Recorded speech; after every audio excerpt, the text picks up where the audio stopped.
Bonjour à tous. Alors, partage d'expérience que j'ai eu là. Questionnement dans la nuit de quelqu'un qui me demande, que j'ai vu ce matin, bien évidemment. Bonjour, êtes-vous une médium pure? J'ai tilté sur le mot pur. Je fais, qu'est-ce qu'il entend par médium pur? Pour moi, on y est ou on n'y est pas. Alors, je profite de sa question pour qu'on puisse revoir les définitions qu'on a sur Internet, parce que qu'on va reprendre médium, on va reprendre voyance et on va reprendre cartomancie, parce qu'il y a des nuances, il y a des choses qui sont très spécifiques d'un terme à un autre, donc il faut faire attention. Alors, médium. Un médium est une personne qui serait sensible à des influences subtiles ou à des phénomènes non perceptibles par les 5 sens. Il pourrait percevoir les manifestations de l'au-delà et de ses esprits, de même qu'il pourrait capter intuitivement des informations occultes lors d'un état de conscience modifié. Ça, c'est Wikipédia. Alors, là, j'ai envie de dire, je suis en accord sans être en accord. On pourrait dire que les énergéticiens, et là, c'est moi qui rajoute ça, c'est pas sur Internet, les énergéticiens et énergéticiennes, ceux qui travaillent ce qu'on appelle des capacités, des sensibilités, des ressentis, captent des phénomènes et alors non susceptibles par les non perceptibles par les 5 sens, si ça se voit pas, mais on peut, en ressentant des choses dans la main, donc c'est comme un toucher pas franc, pas dans la matière, mais il y a quelque chose qui se passe, entre autres, ou par la vue que les autres ne voient pas, mais en étant centré sur un ressenti, on a senti une présence, on se concentre sur cette présence, et là, visuellement, il y a quelque chose qui se passe, entre autres. Alors, après, et là, c'est le Larousse qui donne la définition. C'est quoi une personne médium? Personne capable de percevoir par des moyens apparemment surnaturels, j'aime bien le apparemment, entre guillemets, les messages des esprits des défunts et de s'en servir et de servir d'intermédiaire entre les vivants et les morts. Personne douée de talents paranormaux. Alors c'est pareil, cette deuxième partie, paranormaux, j'aime pas le terme paranormaux parce que c'est, ouais, qui rentre pas dans les cases et dans les normes de tout le monde, mais il faut dire, si vous saviez, tout le monde a des capacités qui ont été endormies plus ou moins, et en fonction des croyances, et enfin bref, d'éducation, je ne vais pas revenir là-dessus, mais voilà. Donc le médium discute avec les âmes, les défunts, les entités, peu importe le terme que vous employez. En réponse à la question, je suis énergéticienne, j'ai des ressentis. Je pourrais discuter, mais je ne le fais pas. Ça m'arrive de manière occasionnelle quand ça se présente à moi, mais je ne me fais pas leurrer. Mais c'est dans mes systèmes. Voilà, j'ai appris, il faut toujours apprendre, il faut toujours remettre en question. Il ne faut jamais être sûr de soi. Alors, sûr dans ce qu'on va faire, les intentions, mais jamais être sûr de soi, parce que en face, c'est comme la planche de Ouija. L'esprit, es-tu là? Ouais, on va faire appel à Tati Ginette, elle était sympa, j'aimerais bien discuter avec elle. Ouais, c'est Tati Ginette. Ouais. Puis en fait, vous avez fait venir un démon, puis maintenant vous vous débrouillez. Après, il y a des choses qui se passeront chez vous, et puis vous allez leur irriter. Donc voilà, il y en a qui... Après, il y en a qui le font certainement très bien, qui ont des protocoles de protection, et qui savent réellement avec qui ils discutent ou pas. Donc, quant à médium pur, voilà. Donc moi, j'ai des...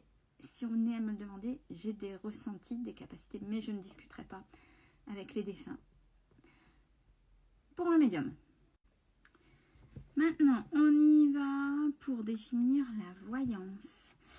Alors, voyance par le petit Robert, bon, ni plus ni moins, don de double vue. Alors, comment définir la voyance? Faculté de percevoir des phénomènes hors de portée des sens naturels et de connaître le passé et l'avenir. Quel est le but de la voyance? La voyance, qu'est-ce que c'est? C'est un type de perception extrasensorielle qui permet de comprendre et d'analyser les énergies subtiles et vise à interpréter des objets ou phénomènes déjà passés et ou à venir. Ainsi, d'un côté, elle a des fins divinatoires. Alors, voilà, la voyance, la personne qui est voyante a des ressentis sur vos passés, a des éléments, pas forcément tout, mais une partie, vous donne des éléments du présent, et avec ça, pourrait vous donner l'avenir. Mais en sachant que par rapport à l'avenir, et ça je l'ai dit, et c'est pareil avec la cartomancie, et je ne suis pas la seule, et on le dit assez, sauf ceux qui font des voyances à l'instant T, dans les 2 jours, et c'est réel, parce qu'il y en a qui, moi aussi je pourrais faire, j'aime pas, excusez-moi, on va me demander, Céline, tu fais jamais de live? Non. Prendre le pendule, oui, non, enchaîner, oui, non, comment voulez-vous vous centrer réellement sur l'énergie de moi? Ça, c'est ce que je dis, c'est ma perception et c'est ma façon de faire, je ne juge personne. Mais concentrer et passer de l'un à l'autre des énergies, ou prendre une carte, c'est facile de prendre une carte, tiens, il y a des personnes qui ne savent pas prendre du recul par rapport à ça, donc non.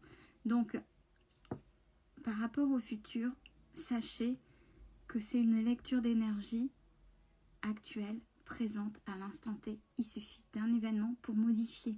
On va vers, on va contre, ou on met du retard. N'oubliez pas ça, c'est important. Rien n'est figé. Vous êtes maître de votre destin. Si un voyant ou une voyante vous dit quelque chose et qu'il y a un événement qui peut tout contrebalancer, ben c'est comme ça. Mais il y a des résonances et il peut y avoir des directions. Je répète, donc attention. Donc la voyance, c'est passé, présent et un futur en fonction de la lecture d'énergie, une logique avec votre présent. Et enfin, la cartomancie. Alors, définition du petit Robert. Pratique consistant à prédire l'avenir par l'interprétation des cartes et des rateaux. Et des tarots. Ah, le lapsus. Pardon. Alors, comment expliquer la cartomancie? Cartomancie désigne l'art de lire dans les cartes à jouer. Voilà. C'est une forme de divination et sans doute aujourd'hui la plus pratiquée en Occident. Quelqu'un qui pratique la cartomancie peut être voyant et les cartes ne sont qu'un outil. De toute façon, ce n'est qu'un outil par rapport à un message donné. Il peut être aussi et ou en même temps, il peut être les 3 en même temps, et ou médium, s'en servir ou pas, comme je le fais. Moi, je prends plus du côté énergétique, donc on fait bien attention. On fait bien attention dans les termes. Donc si vous voulez vraiment avoir, avec ce terme de médium pur, je pense que vous voulez discuter avec des morts, attention sur qui vous tombez, quelqu'un qui a pratique, qui est vraiment reconnu, qui sait se protéger et qui ne fait pas venir le premier démon comme les ados et comme les petits maintenant avec les petits Ouija. Oh, c'est tellement bien. Nos chérubins maintenant, ils vont faire venir tout de suite des démons. Je trouve ça... Enfin bref, c'est ma façon. J'ai les poils qui s'érissent, c'est horrible. Ouais, Cathy Ginette, et non, c'est le démon, donc... médium, voilà, discussion. Vous voyez à quel point c'est compliqué pour moi ça. Médium, ouais, quelqu'un qui discute avec les morts. Donc, voyant, qui sait ce que vous avez eu, qui peut avoir des flashs sur votre passé par rapport à vos énergies présentes, peut vous donner une certaine forme d'un futur avec l'énergie que vous avez actuellement. Et la cartomancie, c'est... Oui, c'est un art divinatoire, mais ce n'est qu'un outil pour bien faire la différence entre les 3. Et il y en a qui aiment ça, mais qui n'ont pas forcément de ressenti dans les cartes aussi, et qui, et puis c'est juste aussi, hein, il n'y a pas de jugement, mais qui peuvent prendre les cartes et, comme on dit, il n'y a pas de hasard, et lecture de cartes sans forcément avoir de ressenti, de messages flash, comme on peut dire, j'ai un message, une canalisation. Non, et le message est juste aussi avec les cartes. Donc, soyez au clair dans vos demandes et dans ce que vous voulez. Belle fin de journée à vous, prenez soin de vous.